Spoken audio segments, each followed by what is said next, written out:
You're watching The Breakdown with the fight analyst Garrett Kerman. And welcome back to another episode of The Breakdown. I'm your host, the fight analyst Garrett Kerman. And with me, as always, is my man, Joe Danger, Mr. Jesse Hobson. What's up, man? How's it going? Can we have a moment of silence for the magic Marlon Moraes, please? All right, we back. All right. R.I.P. Marlon Moraes. Oh, man. That's so sad to see that man go. It really is. It really is. Big fan. I loved his initial push. Oh man, yeah, it's like One Punch Man or whatever. He looks just like that guy. Oh yeah. Yep. I used to be friends with him on Facebook, and every time that I would post my fight card, he would get auto tagged, and I always thought that was funny. Because I don't think he meant to be a public Facebook, but he was, and I always thought that was really funny because I'd always pick him just because he was my Facebook friend. You have to keep it, subtle. You're like, I want you to win. Yeah, but I don't think you kind of will, so I'm just gonna do it anyways. I don't want to get you mad. You're my Facebook friend. Yeah, I like him. No, man, it sucks though. It was like that Cejudo fight. From then, his career was pretty much over from that point on. It was fun. It was quite odd to see such a descend when he was at such a hot streak, and then the steep decline was just crazy to watch. Yeah, I'll always cherish our moments together. Kind of like you and I's moments, yes, and Michael Cook, his moments as well. But yeah, it's one of those things where we literally saw him rise and fall and retire. Which right. I've been watching fights, since the Pride days, and I've seen the Rouseys, the McGregors, the Liddells, the Rampage Jacksons. So it's kind of funny, or it's an odd place to be as far as seeing someone become big and then not be big anymore and then exit, because these days that's not as common for someone to exit when the time is right. Right. No, they're normally extending their career a lot further than they should. I mean, you're talking like you said. I mean, he came in so fast, so on fire, so fast, and then he leaves so fast. It was 5 years total, probably 6 years. Yeah. And, it was up and down, out. Yeah. And sucks to see. And he's still fairly young. I think he's only 32, 33. Yeah, he's in his early 30s for sure. I mean, he definitely has a modeling career if he wants to model for soap or something, but I mean it'll be interesting to see where he goes next. Anyway, yeah. I just wanted to talk about that. It is, hopefully I don't get censored like last time.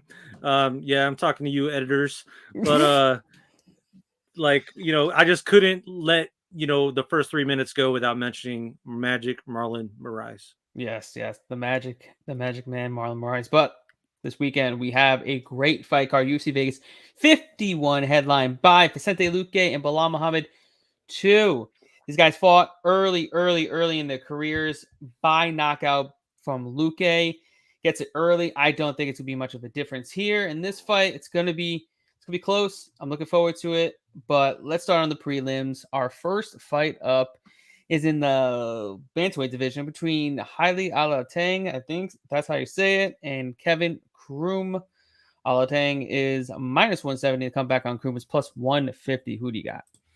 So I noticed that on UFC.com, his whole name was one name. Yeah. So it's Haile Alateng. Is that correct? You're probably correct. Something like that. But yeah. I thought it was weird that they had it as one name on UFC. I guess they're probably not really sold on this guy, but I'm not really sold on either guy.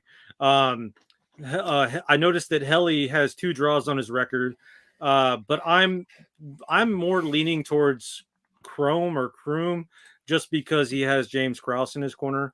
I also that's really it. Glory in his corner, and I like the dog money. Plus 150, 165 in other books. My play, though, for this particular fight is going to be the fight goes to decision, which is at minus 150. That's actually a good bet. I like that. If you get it at minus 150, I do think this goes to decision. I kind of like Kevin Kroom as the upset here. I mean, he's normally a featherweight coming down to bantamweight. This will be his first time in the UFC at bantamweight. But he's fought at 135 early on in his career, and he fought Brian Kelleher, who's also a bantamweight, but they fought at 145. But anyways, He's fought 135. He's going to make it fairly, simple like he always does. And he's got a 7-inch reach advantage and a 6-inch height advantage. He's 5'11". He's, if not the tallest or second tallest bantamweight, right? Corey Sandhagen is about the same. Yeah. Yeah, I think Corey Sandhagen is about 5'11", so he's up there with one of the tallest and Corey Sandhagen. I do think that's gonna, play a massive difference in this fight. And he's talking about how he's not looking to engage in brawls. He's gonna use his reach advantage. He's gonna stay on the outside, pot shot.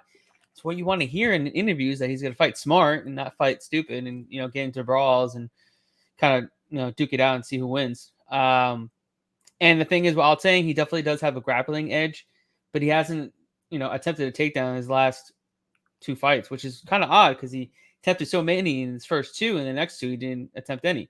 So if he goes back to the well in his wrestling, yeah, he could probably grind it out.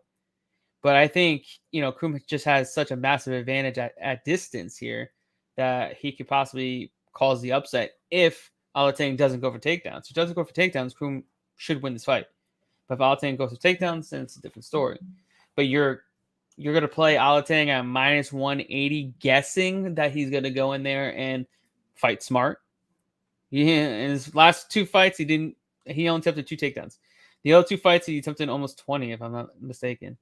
So you don't know which fighter you're going to get as well. Yeah. And he's a cage. He holds on the cage a lot. So that's another issue where he could possibly get a 10-8 round if Kroom somehow goes and tries to take this fight to the mat. Because, what doesn't say that Kroom will try to take him to the mat, Well, that's also another reason why I like the fight goes to decision, because both of these guys, more so Alateng, the weird drink name guy, he tends to kind of like hold people down, and that the clock will burn because of which. And I think that kind of helps play towards the fight going to decision.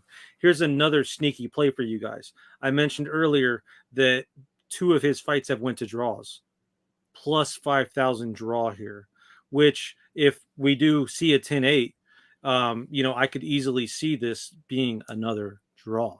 We'll see, but I mean, it's a sneaky one.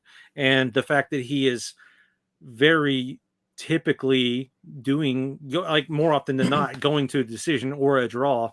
I mean, I think those are pretty good odds. Yeah, and I think so too. I think Kroom is the right guy to help get to that weird draw decision. Yeah, I think if it were to happen, it definitely would have happened to Kevin Kroom. Yeah, I know that, but it would make sense. Like, it's a weird play. Don't get me wrong. I'm aware, Michael and Forrest Daniels. I'm very aware of that.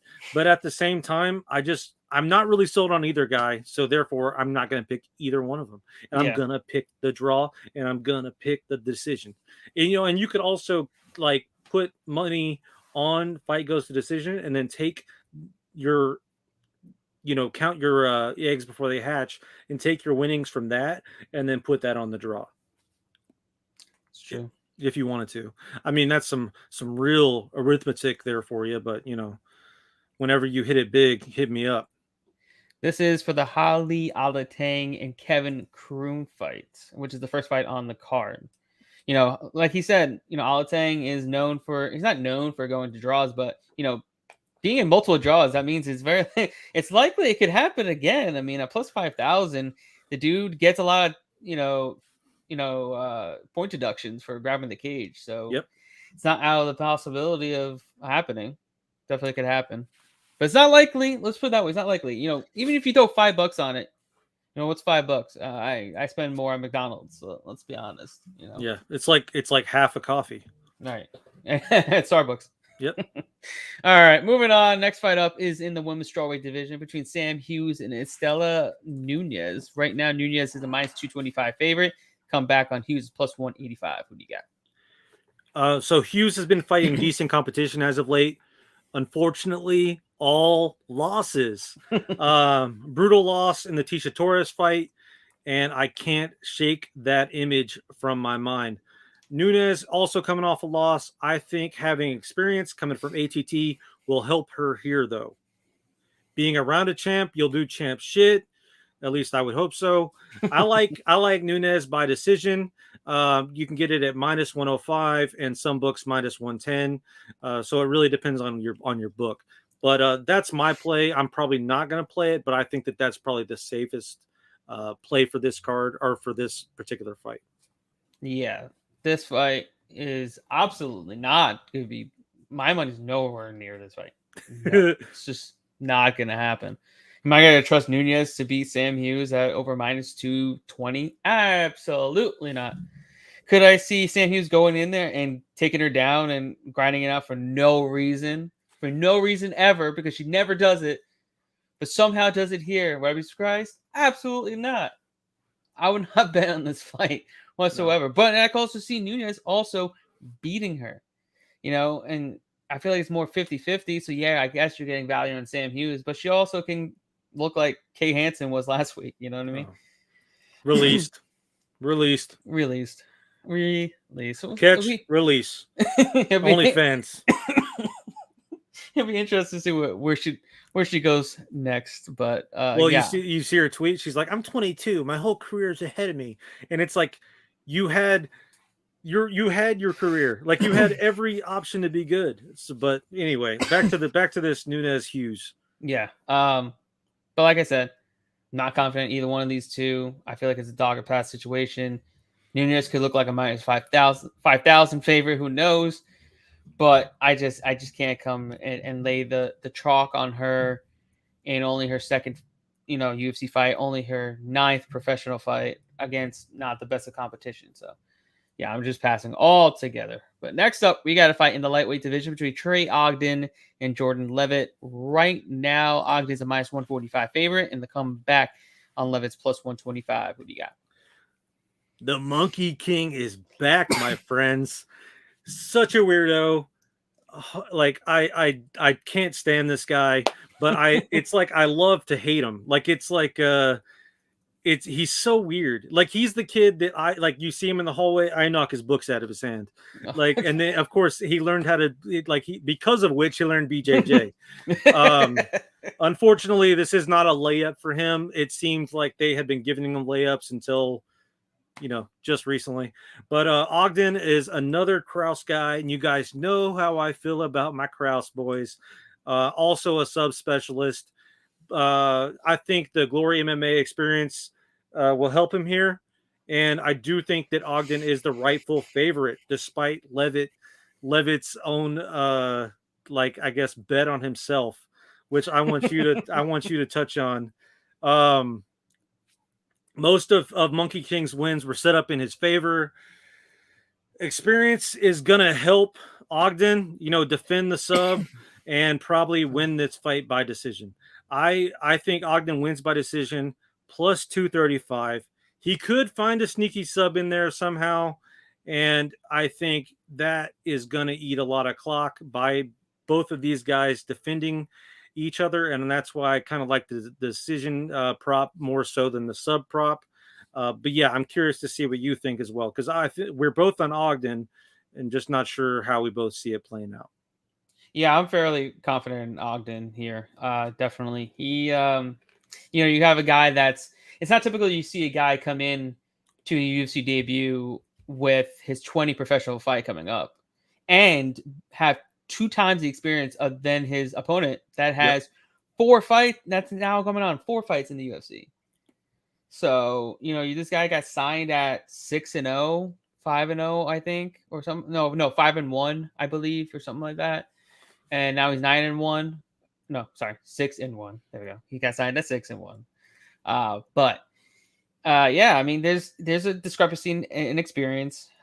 Discrepancy in strength of schedule. Ogden has been the who's who and fought the who's who on the regional scene already at 18 professional fights. He's fought as high as 170 pounds as well, so he's pretty big for the division. He's going to have size on Levitt, and I don't think he's going to be able to take him down as easily as he took down Wyman and Sales, both who are 2 fighters that are completely inept at grappling. Sales was also a blown up bantamweight that couldn't make 135. So he's like, fuck it. I've been out for 2.5 years due to, an ACL tear and blowing up from, surgery and all of that. He couldn't make 135 and he can't grapple to begin with. So he got taken down and submitted fairly easily via inverted triangle, which was insane, by the way. And then Matt Wyman got, the slam of death. But the thing is, you watch that slam, you're like, why didn't he just put his foot on the ground? He was just letting him carry him like a baby. Like, bro, like you're 2 inches off the ground. Just put your foot down. Just put it down. And then that wouldn't have happened. Yep. But here we are. He's 2-1, and his loss was against Claudio Puelles, which is where I do think we see this fight playing out more like that than anything else, because Puelles is his only tough competition. And and he just got stalled on the mat. He couldn't do anything. As long as Ogden just doesn't get caught in anything, he has been caught before, don't get me wrong, so it's possible, but he is a jiu-jitsu black belt. He's very well versed in grappling, trains out of Glory MMA, and as long as he doesn't put himself in danger, he should be fine. He's definitely the far better striker. It's not even close on the feet. But if it gets in the mat, I do think Levitt's a bit better when it comes to his submission game. But I think Ogden is, better on top with his top control, his pressure, staying heavy, landing some good ground and pound, just like he did against JJ Okanovich, who, mind you, is a great fighter in his own right. Very good striker, very good grappler, absolutely dominated him in every aspect of the fight, in the striking, in the grappling. He looked great. And I think he's got a lot of momentum coming into this fight. I think he's mentally there as well. And then if you talk about, like you were talking about betting, Jordan Levitt, he's just one of these guys that it's like, it's weird. He's a weird guy. And he's on Bet MMA and he bets on fighters and he bet on himself, right? 2.5 units. Gives himself only a 60% chance of winning this fight.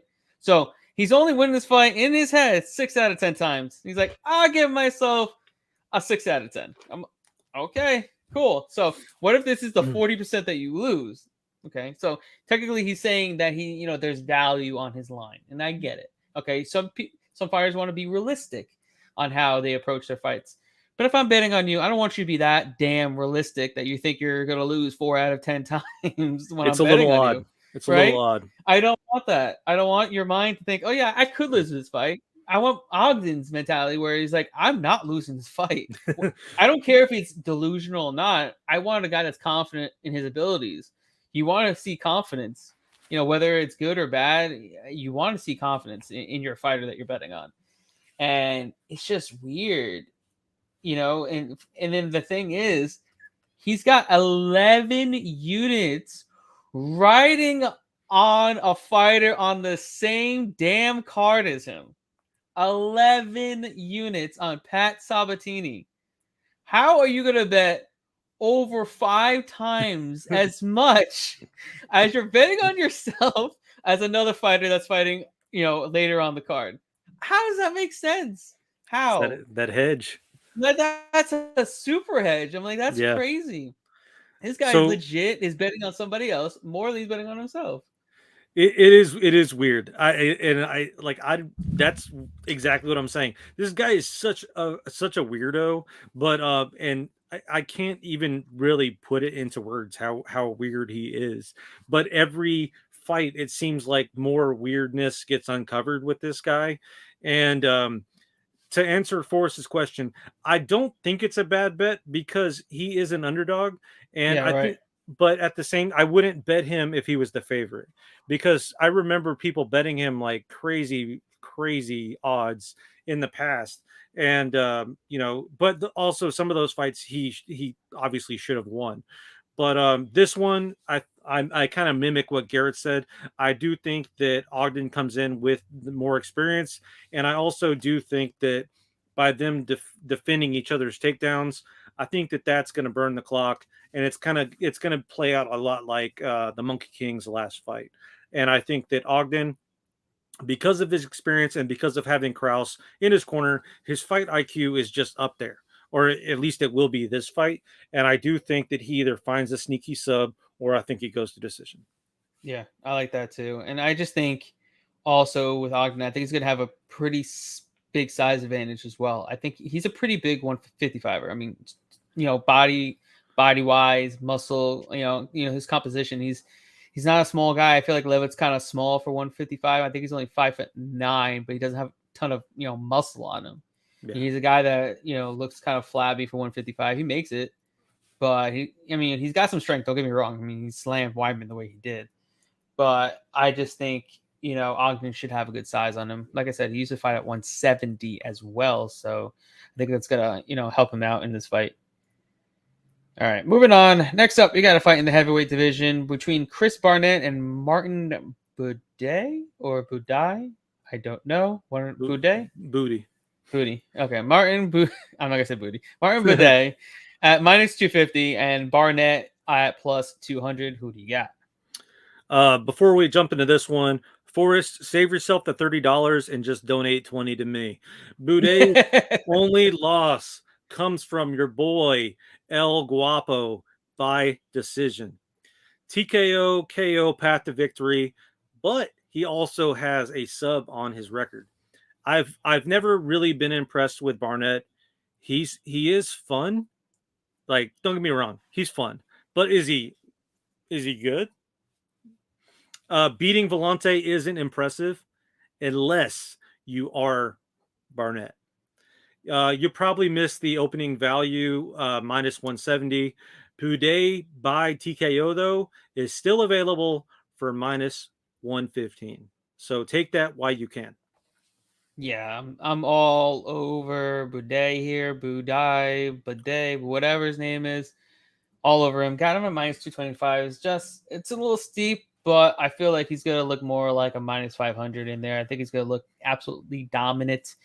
He's got that massive size advantage. He's basically Chris Barnett versus Ben Rothwell, a younger version, much better version of Ben Rothwell, because he's got the same exact size, 6'4", same length, 76, 77 inch reach. So he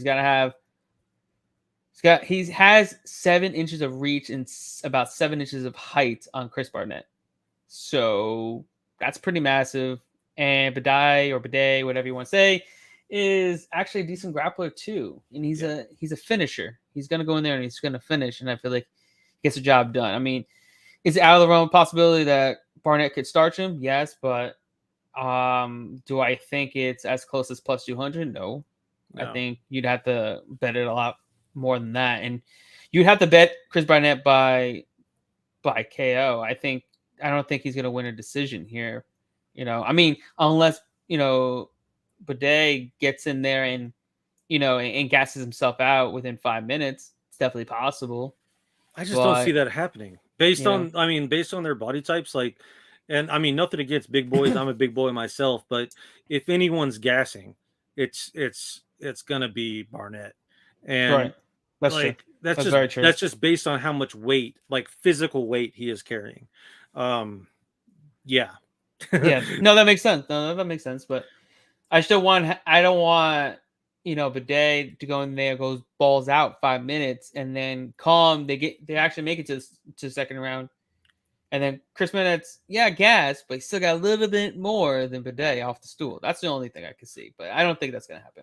Well, the reason, I my mind always goes back to the Vieira fight, because that was an insane dump, but that dude was also carrying a ton of muscle for his frame, right? And I mean, while Budday is muscular, it's not in the sense of that. So right. I see your concern, but I wouldn't be that concerned. Right. And Barnett is extremely athletic, but so are sumo wrestlers, man. There's so is my washing machine. If you really want to throw that word around. I saw a little video about how he picked up all this. I don't know. I'm not sold on him. I think he got lucky, and I'm ready to move on. Yeah, let's keep it moving. All right, next up, we got a fight in the lightweight division between Jesse Ronson and Hoffa Garcia. Right now, Ronson is actually they're picking -110 across the board. Ronson -110, Garcia -110. Who do you got? Shout out to Garrett and his Rolodex for helping me get Ronson on that dog money, Daddy. Thank you, bud. Thank You're you. welcome. I try sometimes. I'm a big fan of Ronson. Obviously, he's made me a ton of money in the past. I had him in that last fight. I had him in my DK lineups as well. We were eating steak that night. I didn't realize that Garcia was so young. So I actually had to check this out because he looks a little bit more weathered. He's 27 years old. Yeah.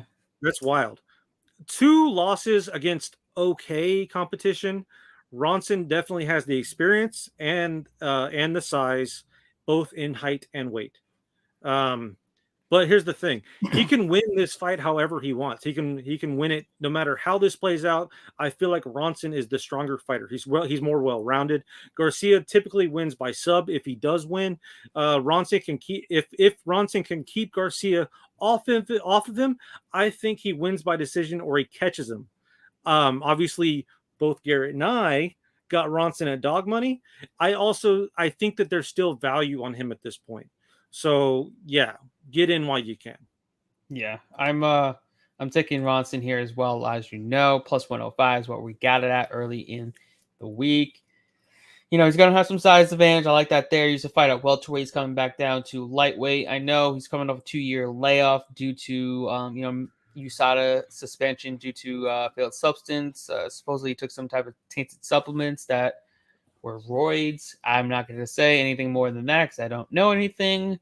But, you know, he's fought some really good competition outside of the UFC. He was once in the UFC, fought elite competition in his 3 fights, which is insane. He went to split decision with Michel Prazeres, so I don't think Hoffa's going to have any type of grappling game and be, successful at all. If he was able to defend takedowns against Prazeres in his prime, yeah, he's definitely going to be able to defend takedowns against Garcia here. So I really do like Ronson here. Obviously he's definitely the better striker. Garcia's got, he's got some, he's got that brawl in him. So if he gets into a brawl, he could definitely win. But Ronson's got to stay technical, stay on the outside, use his, his size, use his length, and just pick him apart, which I do think he'll be able to do. And I do think he'll be able to get some takedowns here and, and score some points that way and just, grind on him. And we've seen Garcia fade and fade and fade all the time as fights goes on. He's going to fade here too. As long as, Ronson looks good after the 2-year layoff and the weight cut's fine, I feel like he gets the job done.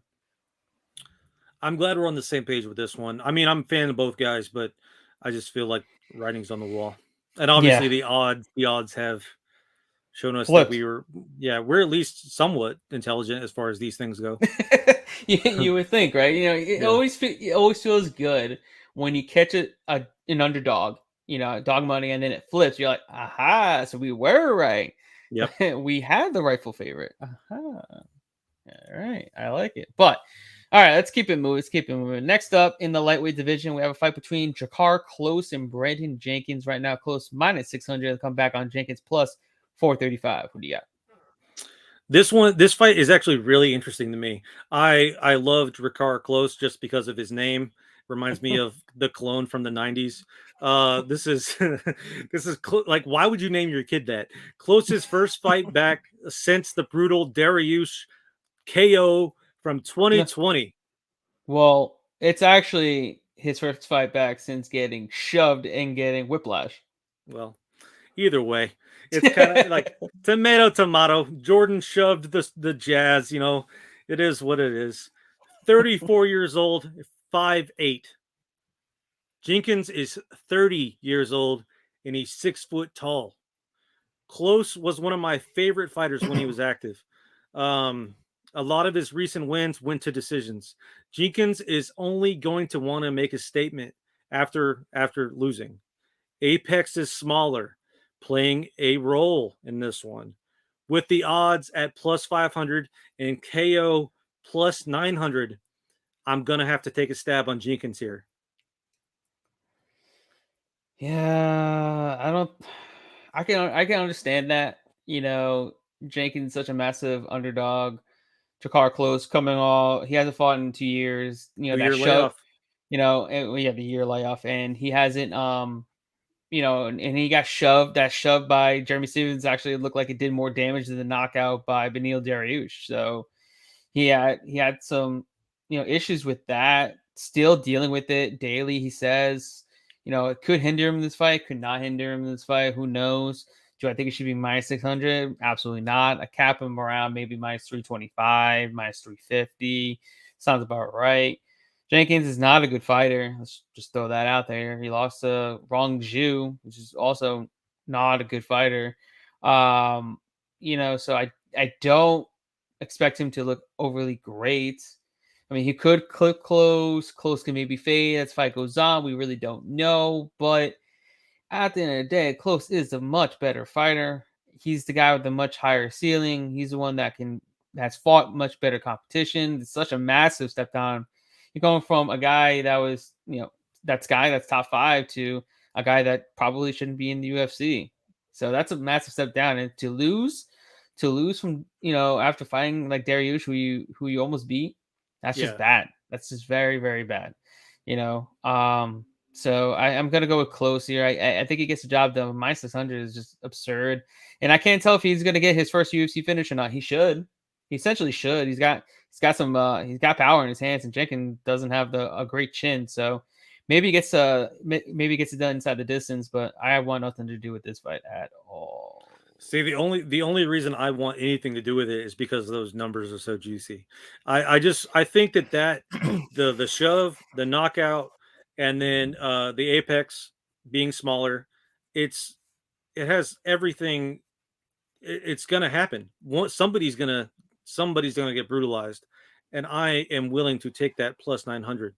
And again, if it hits, I'm eating lobster.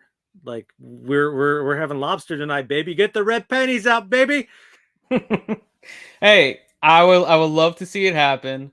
I'm okay with being wrong there. I don't want to see it happen. I like Close, but this is having all of the signs of like the Ponzinibbio like comeback. Like this is there's too many questions, and we'll see.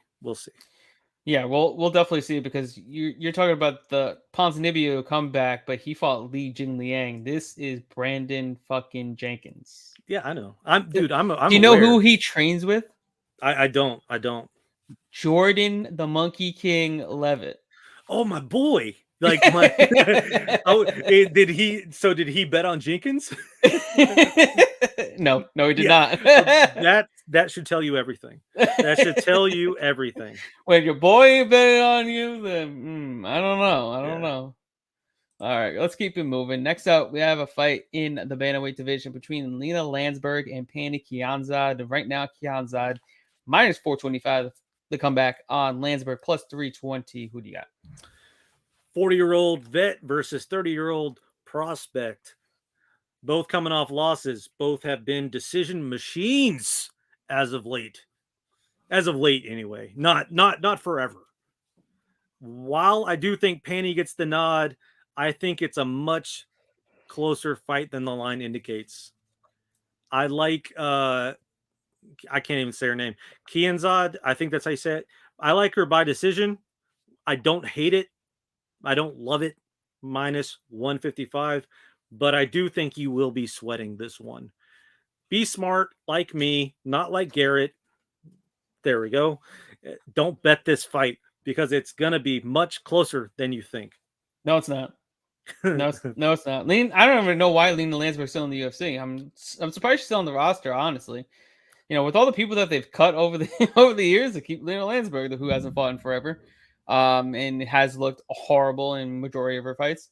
So yeah, Kianzad is actually not terrible. She fought tooth and nail against Raquel Pennington, won one of the rounds, unlike Aspen Ladd, who I thought she technically Aspen Ladd won a round, but it wasn't like a dominant round. Kianzad has actually pretty decent grappling. She's got some good hands, and Landsberg really has nothing for her other than holding her against the fence and hoping she gets some control time, like she did, I think, against what's her name? Yeah, I know. I know her name. But that's what I'm saying, though, dude. I think that she's going to hold hold, hold. I think she's gonna hold. I think she's gonna lay in praise. She's gonna pull an Aljo round 2 and 3, baby, and she's gonna do that. And I think it's gonna come down to that third round, and that third round is gonna be close.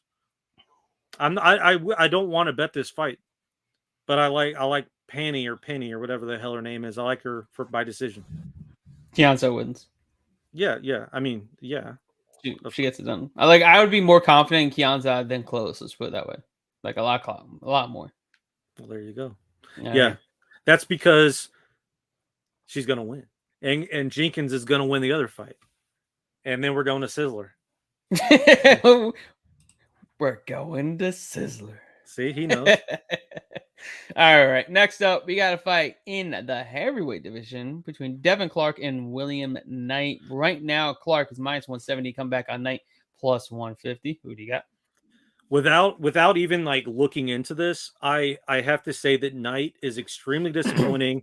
He looked like absolute shit in Houston. He pretty much gave up. I used to be kind of a fan of his, but for some reason his showcase in Houston, he looked like absolute dog shit. Well, I mean, it's going against a guy that's literally twice his size, twice his size. But that's a 10-inch reach advantage or something like that. That's crazy. That's every fight that Knight fights because he's what he's like what is he 5'3"? He's so short. I could put him on my pocket. He does stunt double work for the movie Leprechaun.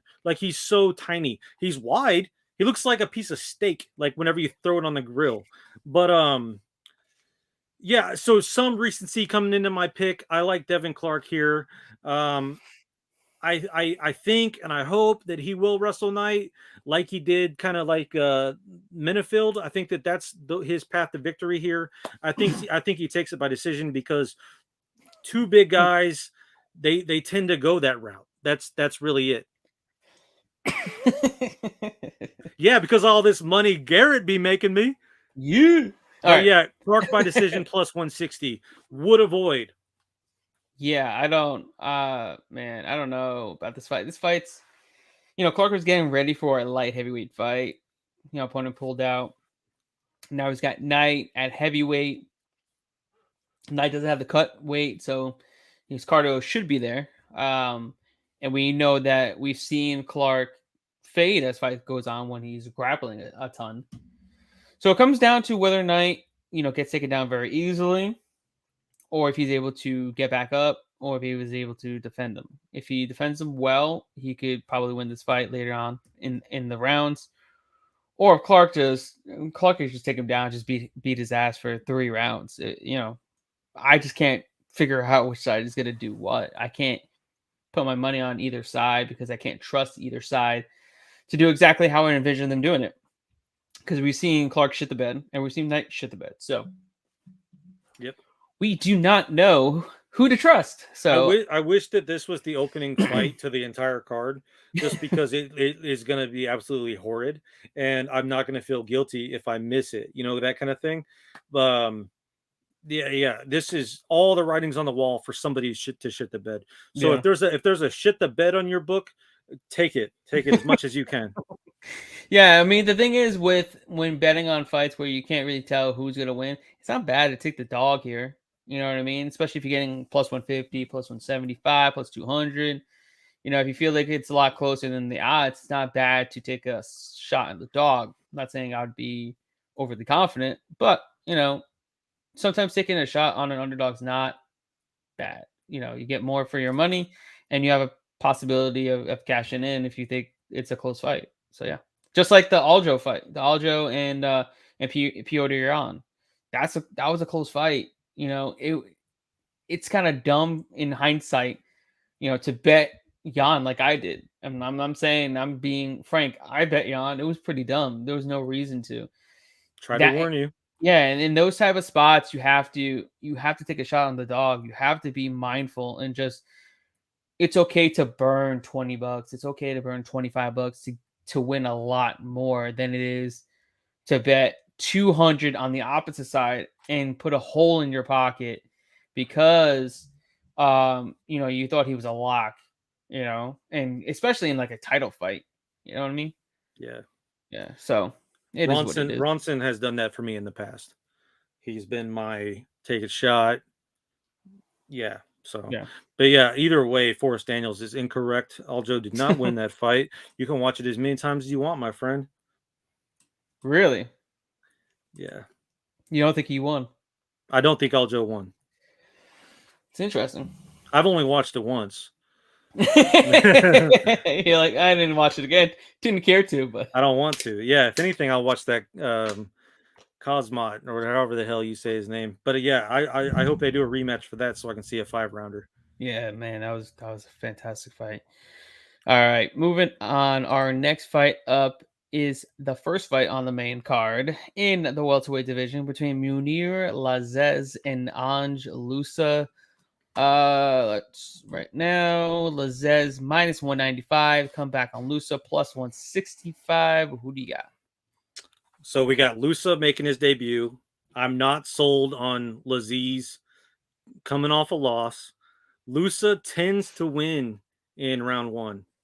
Sub and mostly KO. Also, Lusa, like a girl I used to know in high school. I think he tries to make a statement here with a KO in round 1. Again, Apex, it's not impossible. And I think he can do it against Laziz. Plus, what'd you say? Plus 165? Plus 165. Okay, I got him at plus 175. And Yes. you can also bet the KO prop here in round 1, which is also very juicy, like a girl I used to know in high school. I'm aware of the size difference, and this is just a stab. So you can get Lusa in round 1 plus 800 or Lusa by KO plus 450. Depends on your book.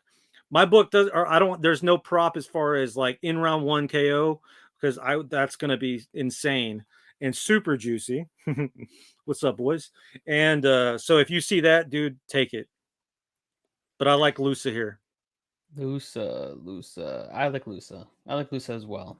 I'm just quick to fade Lazez at minus 200, minus 220 every day of the week. Whether he wins or not, I feel like always fading him in that type of line is just going to be profitable. He's still fairly, not battle tested. You know what Green. he did? He's very green. He hasn't been tested. I mean, he got knocked out in his last fight very, very quickly. And he weathered a storm against Al Hassan, but he was getting tuned up in that fight. So, I mean, if he gets tuned up in this fight, I don't think it's going to last. He's going to get knocked out. And Lusa fights out a really good camp, Sanford MMA. He's coming off a good win against John Howard, UFC PFL veteran. So he's fighting good competition, training with the best. And, Lazez was getting ready for a capoeira fighter, a guy that does a lot of spinning attacks. So now he's going to get a guy that's going to come straight forward and where they're meeting in the pocket and they're throwing down. It's a pretty big difference. He's going to be able to be a lot more technical against Dos Santos than he's going to be able to be against Lusa, who's just going to be barreling forward. Because with Dos Santos, he's going to want to stay on the outside, where Lusa wants to be inside the pocket and land some heavy shots. So he's going to have to fight through a lot of fire and kind of weather the storm if he wants to win. But I think Lusa gets it done. I think he gets his first UFC win, and we might see Lazez eventually get cut. Lusa. I'm all about the Lusa. All about the Lusa. I wish his nickname was Goose or Goosa. Goosa Lusa. I don't know. I feel like there's potential. There's potential there. But yeah, I'm not sure that would be the best nickname at all. Better than Monkey King. Yeah, it's on par. It's on par. All right, moving on. Next fight up is in the featherweight division between Pat Sabatini and TJ Laramie. Right now, Sabatini is a massive minus 490 favorite, and the comeback on Laramie is a plus 360 underdog. Who do you got? Monkey King's favorite fighter up next. Sabatini has no submission losses on his record, and he's a much bigger fighter. If TJ has any shot at this fight, that's how he does it. But I don't see him doing it. You want to know why? Why? because it's fight IQ. He sucks, and he was good. He was good enough on Tuesday Night Contender Series, and he looked like absolute shit on his UFC debut. He's an idiot. I hope the time off has helped him recover, but this is a huge test. Sabatini is not an easy step. I like Sabatini inside the distance because I could see him knocking him out or subbing him. But because of how stupid TJ is, I think he's going to try to take him down, and I think Sabatini's going to sneak in a sub. And that's really it. I don't think Laramie or whoever the hell you say his name will probably forget it after this weekend because he's going to be cut. We'll be able to wrestle with Sabatini like he thinks he can and like he is used to doing. Yeah, it's really, really hard to pick TJ Laramie in the spot. I mean, he's severely undersized at 145 pounds. I think he's more best suited for 135.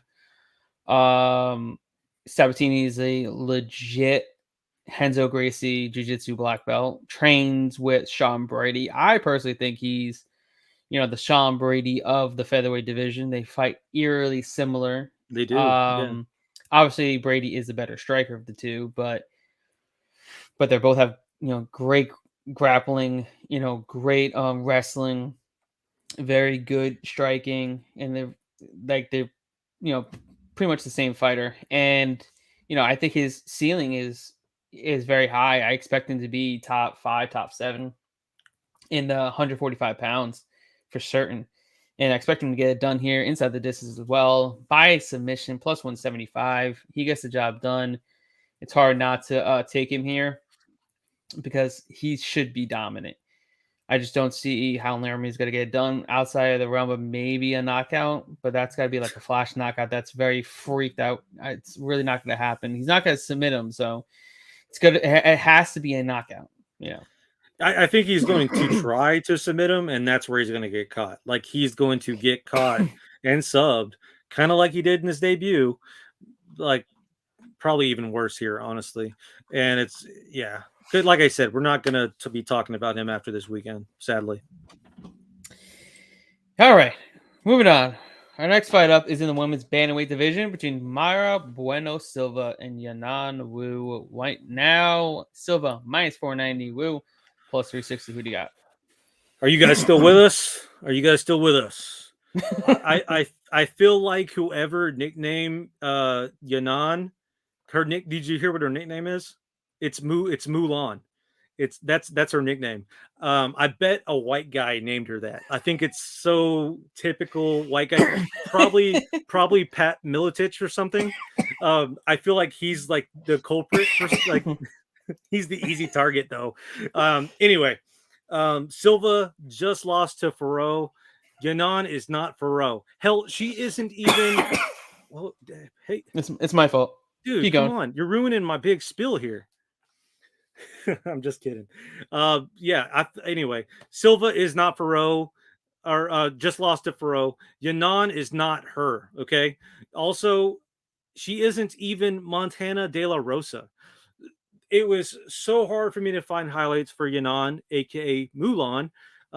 While she is bigger, she is also slower. I can see Silva literally beating the shit out of her from start to finish. Silva by sub plus 225. Silva by decision plus 105. It really comes down to what kind of Yahan we're going to get. I'm going to be sitting this one out just because I don't know if she's basically going to play with her food or if she's going to sub her. Sorry, buddy. Welcome back. Choking a little bit. I was talking about Mulan. Yeah, I heard you talking about Mulan. Yeah, she's definitely gonna lose here. Let's put it that way. Just how?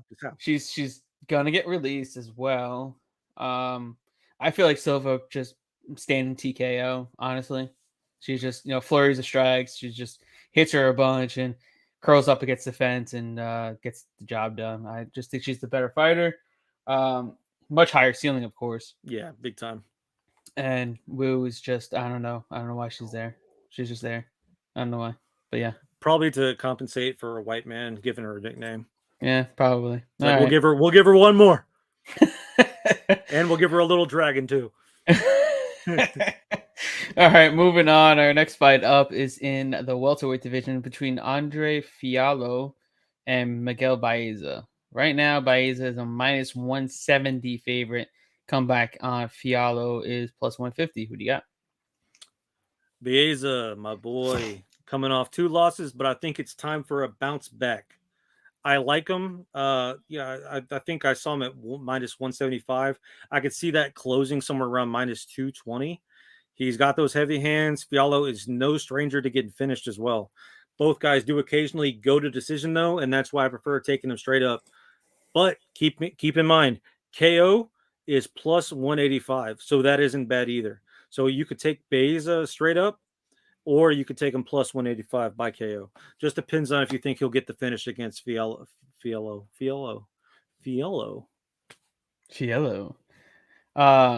Yeah, this is a tricky fight. I feel Yeah, like it's interesting.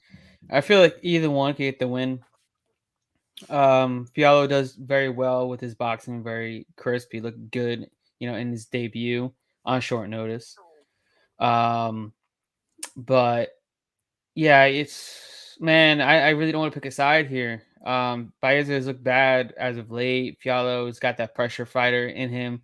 We know Baez kind of wilts a little bit when he's moving backwards. It's not good. So it's going to come down to him utilizing a lot of movement to, stay on the outside, keep circling. We'll see if he gets it done. I really want to take the stab at under 2.5 rounds. I think either one of these guys can get the finish. It's at minus 150. Baeza could definitely finish Fiallo. Fiallo could definitely finish Baeza. They're both finishers. Baeza could finish it on the mat. He could finish it on the feet. Fiallo could get a knockout. He has numerous knockouts under his belt. So I think under 2.5 rounds at minus 150 is a pretty good line. Not, in my opinion. Yeah, it's nice. I didn't even see that or even think about it. But yeah, you're not wrong. Both these guys could finish. Either one could finish the other one. And they both are no stranger to being finished. So yeah, that's an incredibly value as far as the line goes. Yeah. All right. Moving on to our co-main event. We got a fight at 185 pounds. We got to fight. We got to fight at 185 pounds between Kai Barajo. Yeah, that's right. Okay, Kai Barajo. And Gatsi Omar Gatsiev? Omar Gatsiev? Omar Garcia Para? No more Garcia Para. All right. I'm gonna say Gatsi. We'll go with Gatsi and Kai, right? Kai? Yeah. Okay, Kai. Okay, we'll go with that. All right. Moving on to the betting lines. Gatsi minus 130 and Kai plus 110. Who do you got? 1 loss versus no loss. Only loss coming by way of decision. 2 contender guys, both 29 and 6'1". I think Omar is the more well-rounded fighter. Baralo, he's strong and wild, but I think that will hurt him here. I predict him overextending, trying to finish Omar early, and Omar is going to work him. He's going to control him, either by sneaky sub like contender or like he did on contender, or it'll be a decision, and Baralo will look lost the entire fight. Take him at minus 130 while you can, because I think a lot of people are going to regret it because he's going to look minus 300. Yeah, it's gonna be a good fight. I feel like this will really be a really good fight because Kai definitely puts on, a really good fight every single time. Even against Aaron Jeffries, he did what he could to make it exciting because Jeffrey really just wanted to take him down and ground him out. He had good takedown defense there, but I don't rate Jeffrey to be as high of a grappler as Gatsi is or Omar Gatsiev. I think that's what it is. Omar Gatsiev. Okay. He just texted me. He said it's cool if we just call him Omar, though. It's not a big deal. Okay. Yeah. Thank you, Omar Gatsiev. But yeah, I mean, I think Kai is probably the better striker. He looks good, in that karate stance of his. He's very good at keeping the distance, using his kicks. keeping at range. I think Omagatsiev will probably have a little bit of trouble at first because of finding his range and being able to get on the inside. But I think when he finally does, he should be able to take him down and, wear on him, possibly ground and pound or get the submission. He is also much bigger than him. He's got, I think, a 3-inch height advantage, if I'm not mistaken. They're both 6'1", or both listed as 6'1". Okay, never mind. I was looking wrong. No, he's got a 3-inch height advantage, right? Oh, well, I was looking at Sure Dog. It says they're both 6'1". You never, just don't ever go on Sure Dog ever again. Dude, I've been going there since junior high. Man, you gotta stop. Well, I still have the same computer. It's like Sure Dog, Bang Bus. Like, it's the same. I was waiting for that. Yeah. But yeah. But he's actually going to give up 4 inches of reach, which I do think would be, it's a little bit of a downfall because, Kai, like I said, is very good at his range, staying at distance. He's got really good kicks, really good striking. That's where I do think Omagatsiev will have a little bit of a hard time, but I think he will get it to the ground eventually and get the win there. Especially because he has a lot more experience than Barajo. That's when I start banning Barajo. Barajo. A lot more experience, like a lot. He was also the underdog on his contender fight too, Barajo.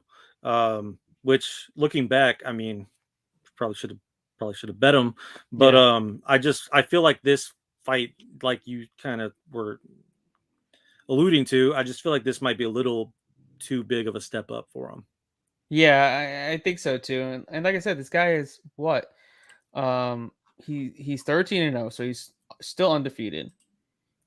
And he has 10 amateur fights on top of it. Yeah. Going against a bunch of Shamkalov, Magomedov. Dude, I looked Muradov. I dug pretty deep into those earlier, and like, they're not bad competition. Like, some of them are fairly decent, like the ones that we will never hear of. They all look the same, but they probably the same guy. They just changed their name, changed their record. Yeah, because Kuramagomedov, he's 12-2 as a pro. Yeah. So I mean, it's decent competition. Yeah, exactly. So I'm gonna side with him as well. I think he gets the job done, and he looks like a decent prospect on 185. We'll see. We will see. Yeah, I'm really curious about this fight. I've been seeing people go each way all week, so I'm curious to see what actually happens. Yeah, me too. All right, moving on. We got in our main event of the evening, a fight between Vicente Luque and Belal Muhammad at 170 pounds.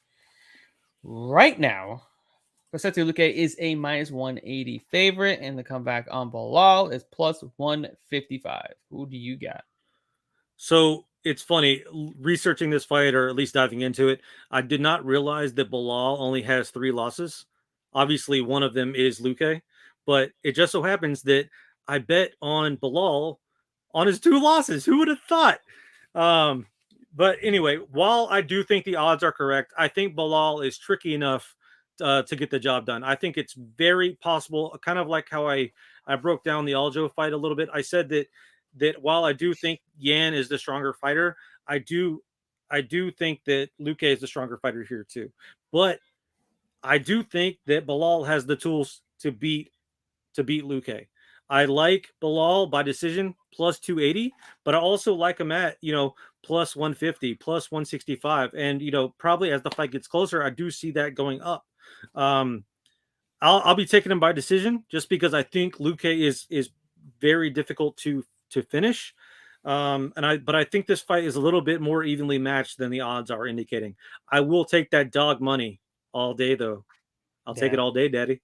Yeah, I'm with you as well on that. I do think Luque is probably the much bigger threat in terms of finishing the fight. Obviously, he's got tons of submissions, tons of knockouts. He's always going in there trying to get the finish. Normally doesn't go to a decision.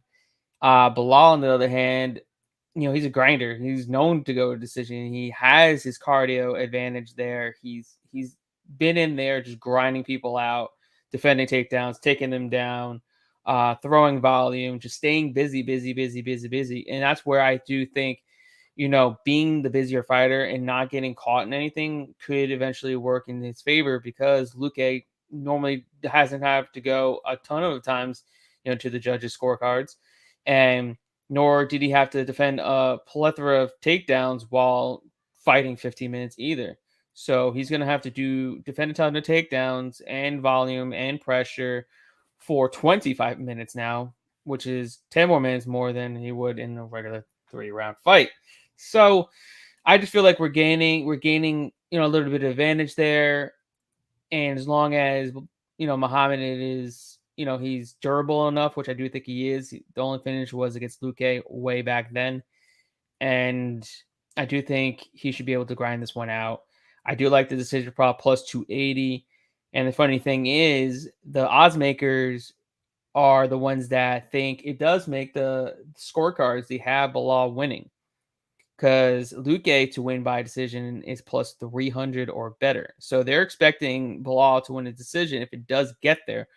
Also, my favorite bet on this fight is over 2.5 rounds on minus 145. I think you're getting a great line there if you do have that.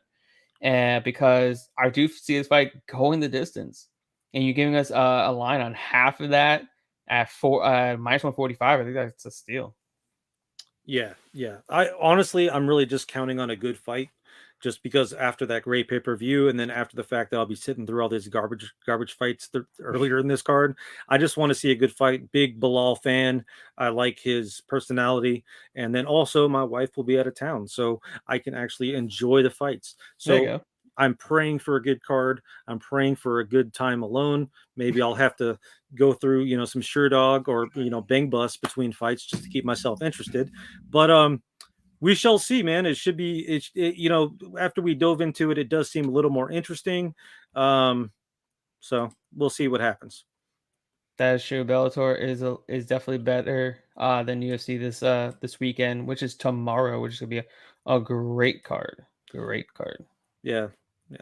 But I don't like, we can touch on that real quick because I know we both have prior engagements, but I don't see Corey Anderson winning, my man. I want to see him get knocked out. No. Quit running your mouth. No. You like no, run it. Keep running it. Keep running it. We'll see. He's the underdog for a reason. You know what? Yeah, and guess what? The money's coming down for a reason too. You're betting it. Yeah. No, not just because I'm betting it. You think the public is really betting Corey Anderson that much that it's moving the line? Let's be honest here. We'll see. Yeah. It's coming down for a reason. We'll see. We're getting that Corey Anderson money. All right, guys. Money. Thank you for tuning in to Jesse's breakdown, and the guy that's going to be living under the freaking highway next week after you guys all bet Corey Anderson. You heard it here. Corey Anderson plus 130, plus 140, whatever you got. Corey Anderson gets you to the money. Also, AJ McKee by decision plus 450. Yeah, that's crazy. Give me that all day. This guy does not knock out everybody. He's gone to a decision, guys. He's gone to a decision, and you know how rematches go. Know how rematches go. They go a lot longer. It's a lot more competitive. Look at Yan and Sterling. They went. Look at Brandon Moreno, David Figueiredo. They went. I mean, come on. Plus 450 on the guy that's the better fighter, the younger fighter. Come on, give me that all day. I love it. I love plus 450 on decision bet there. Don't give them all away. If you guys want to, get in on this action, hit myself or hit Garrett up privately, and we will get you in the Rolodex. Absolutely. We got a lot of money to be made this weekend, and that's our show for this week. This week's breakdown UFC Vegas 51. Before we go, my man Joe Danger, Jesse Hobson, where can everybody find you? Joe Danger, aka the Black Richard Nixon. Forrest Daniels, I will not be watching Aljo versus Yan fight again because I'm headed out to go watch the new Harry Potter film. And if you guys want to follow me, look me up on YouTube, Jesse Hobson, and you will find all of my links on or under my YouTube channel. Do like Forrest Daniels did and subscribe, because I do a unboxing or a showcase or an unveiling of something movie or something cool related. This week I did MetaZoo, and MetaZoo is a Pokemon-like game that came out, a couple of years ago. It's really weird, really interesting. It's actually one of my more popular videos. But thank you, Forrest, for the support. But be like him. Forrest, tell your friends, please. Absolutely, guys. Go like and subscribe to his YouTube channel. And guys, go to Vegas Odds. We need you to support us here as well. Like and subscribe to the YouTube channel. We need to get this thing bumping. And we will see you all next week